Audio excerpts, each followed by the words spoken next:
Баршаларыңа сәлем достар. Бүгін өте жұмсақ, үлпілдек бір жасағаннан шығатын зебра пирогын дайындайтын боламыз.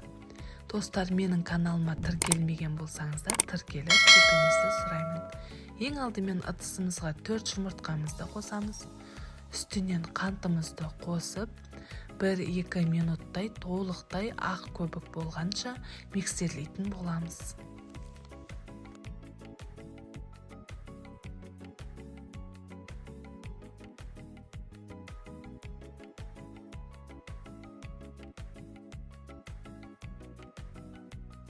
Осылай миксерлеп болғаннан соң үстіне қаймағымызды құятын боламыз. Менде қаймақ 15%-дық. Қаймақпен өте керемет дәмді болып шығады. Оның үстінен ертілген сары майымызды да қосамыз. Барлығын толықтай араластырып шығамыз.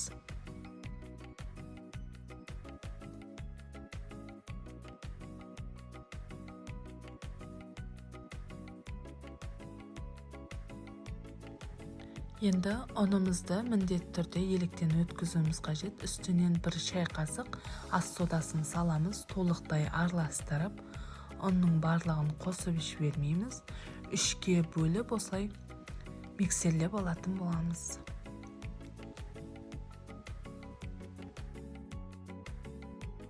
Барлық құрамын төмендегі описание бөліміне қалдыратын боламын.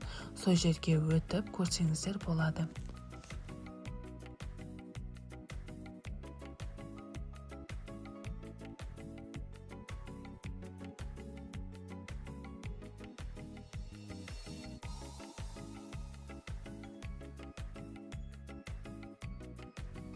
Осылайша ұнымыздың барлығын салып, 3-ші рет толықтай миксерлеп шығамыз. Қоймал масса болғанша енді миксерлейтін боламыз.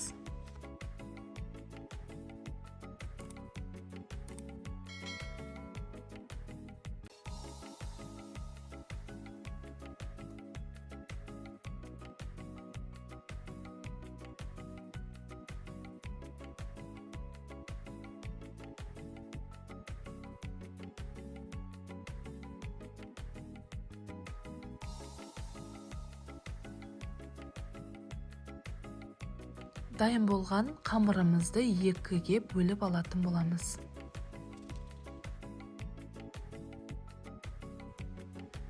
Осылайша біреуіне 2 ас қасық какаомызды қосамыз, оны толықтай араластырып шығамыз. Алдын ала печкамызды 180 градусқа қыздырып қоюымыз қажет. Формамыздың ішін жақсылап майлаймыз. Енді кезекке кезек осылай қасықпен немесе осылай ожаудың көмегімен құйып шығатын боламыз.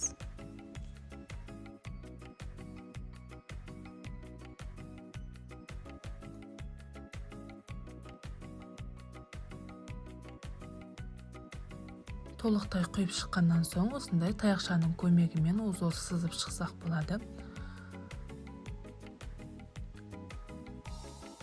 Осылайша печкаға салатын боламыз. Печкамыз міндетті түрде қызып тұру қажет. 180 градусқа 40-45 минутқа қоямыз.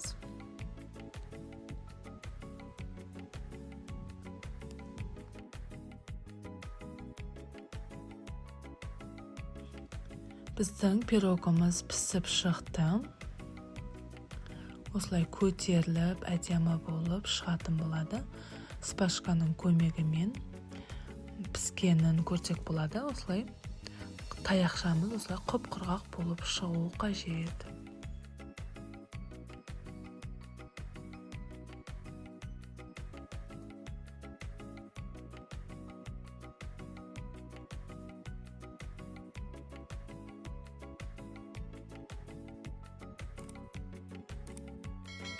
Осылайша пирогымыз суығаннан соң формадан ажыратып шығарып алатын боламыз. Енді арасын кесіп көрсететін боламын. Видеодағыдай көріп тұрғаныңыздай өте жұмсақ болып шықты. Бір жасағаннан шығады. Сізде міндетті түрде жасап көрулеріңізге кеңес беремін. Достар, менің видеом ұнаған болса маған тіркеліп, лайк басып, өз пікіріңізді қалдыруды сұраймын. Сізде дәл осылай дайындап көріңіз, ас болсын.